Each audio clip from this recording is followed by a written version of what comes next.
Hi everyone, I'm Johnny. And I'm Adam. This is Benji, our Labrador.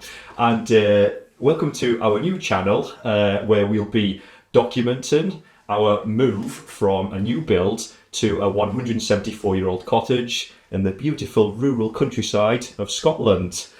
So in this series, we'll be sharing our experiences and adventures as we transition from modern living to a more rustic, bucolic lifestyle. But before we get into that, let's rewind a bit and see how we got here. 3 years ago, after renting various places for over 16 years since I first moved to Scotland, we finally managed to buy our first home. Our dream was always to own a house with lots of character, a large garden, and the potential to make it our own. But getting onto the property ladder in Scotland was a lot harder than we first imagined. Back then, we were unfamiliar with how the Scottish property market works. In particular, the offers over system. It felt as though every time we put an offer in for a property, we were outbid by somebody offering crazy amounts over the actual home report value. So granted, this was just after the COVID lockdown when demand for property was sky high, but we really did feel back then as if surely a lot of people in Scotland must have been living in negative equity, because it seemed as if they were paying far more for the property than the bank actually says it's worth. In Scotland, the offers over price is often set low to generate interest, usually between £5,000 and £10,000 below the home report value. We found that to have a chance, you often need to offer between 10 and 20% over this price. And since mortgage lenders only loan up to the home report value, you need to cover the difference yourself. This was a huge hurdle for us.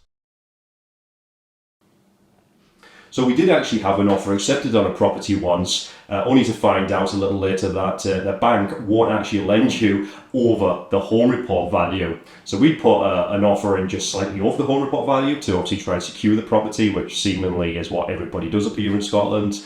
But yeah, the mortgage lender, the bank, they will only lend you up to the home report value minus your deposit, obviously. So that was frustrating and embarrassing because we had to withdraw our offer, and we quickly realised that if we were going to be with a chance of owning our own property, we would have to save twice as much as we initially thought. We'd have to save for the deposit for the mortgage, and we'd have to save for the amount over the home report value that we were prepared to offer, also known as the double deposit. We eventually realised that our best option was to go for a new build.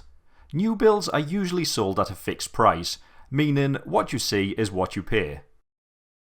This was crucial for us because it meant the bank would lend us the full amount minus our deposit. We found an affordable 3-bedroom new build by Persimmon Homes in South Lanarkshire, around 30-minute drive from Glasgow. Our new build is a Newmore, a modest 3-bedroom home with open plan kitchen diner, lounge, downstairs loo and ensuite master bedroom. Yes, it wasn't the period property with lots of character that we dreamed of, but it got us onto the property ladder, and more importantly, it was affordable. So in the first quarter of 2021, we purchased our plot, and in October, we moved in to our new home. Over the past few years, we've put our own stamp on this place to make it feel less like a soulless new build. We've really transformed it with our own decor style, and we're really happy with what we've done with the spaces. The garden has been particularly important to us as we love spending time outdoors. We put a lot of time and effort into making it a really nice outdoor living area where we can relax during the summer months. So let's talk about some of the pitfalls and surprises when buying a new build, especially Persimmon. To start with, Persimmon properties tend to be a little bit of a no frills, as in you buy the property itself and you get the most basic of everything in the property unless you upgrade. So the upgrades, Persimmon call them finishing touches. Which is fine, you know, if you don't have the budget, stick with the basic stuff. If you have more cash to spend, then upgrade. But things that you don't get are things like floor coverings. So downstairs will be bare, dusty concrete floors on the ground floor and some kind of boarded flooring on the upstairs floors. You don't get turf in the garden. So we moved in October and it was just literally a mud bath with approximately 6 paving slabs for a patio, if you can call it that. The kitchen, you will get a basic white kitchen unless you upgrade. Even things like a shaver socket in the bathroom to plug your electric toothbrush or your shaver in the bathroom or in the ensuite. If you want that, you'll pay extra.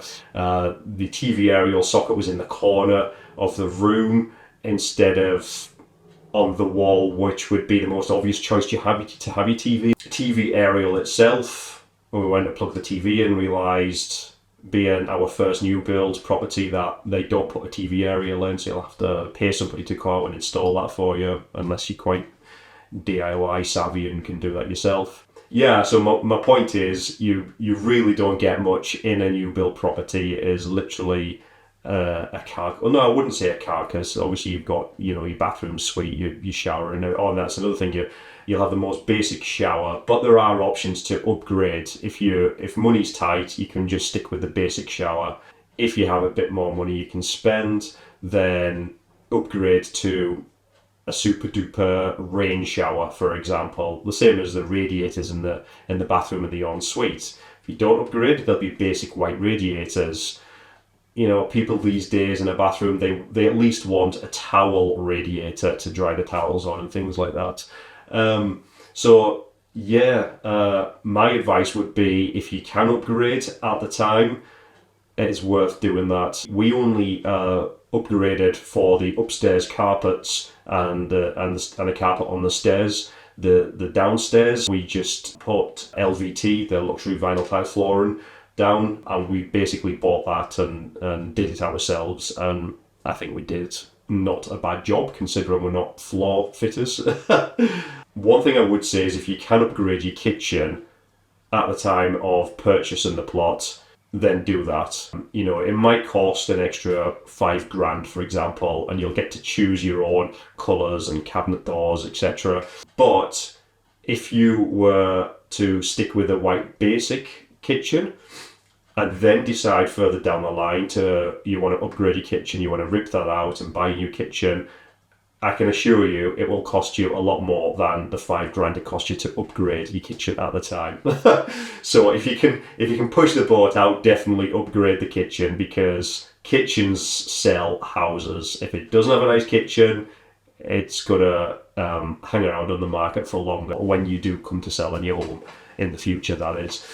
The other thing I would definitely look out for is snags. So any new build, and this isn't just Persimmon, any new build, building the house is quite a complex process, and there will be things that go wrong. They usually use the cheapest materials, and the tradespeople will often rush things, and things will get overlooked and not be spotted until you move in. So usually you'll have something like a 30-day grace period. If you spot something, report it. They'll fix it. I think after that you've then got 2 years to report any faults or snags or anything like that. But because it's a new build, you have a 10-year warranty with it anyway. So things like if anything structurally goes wrong, that shouldn't be an issue. That should still be covered. All in all, I would definitely say a Persimmon Newmore is a great, affordable house for first-time buyers, and you can really put your own stamp on it like we did. But for us, it's time to move on.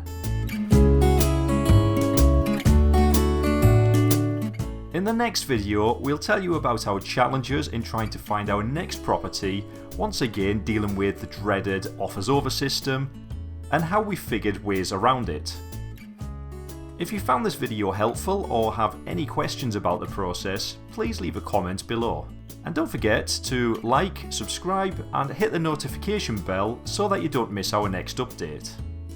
Thanks for watching, and we'll see you in the next video.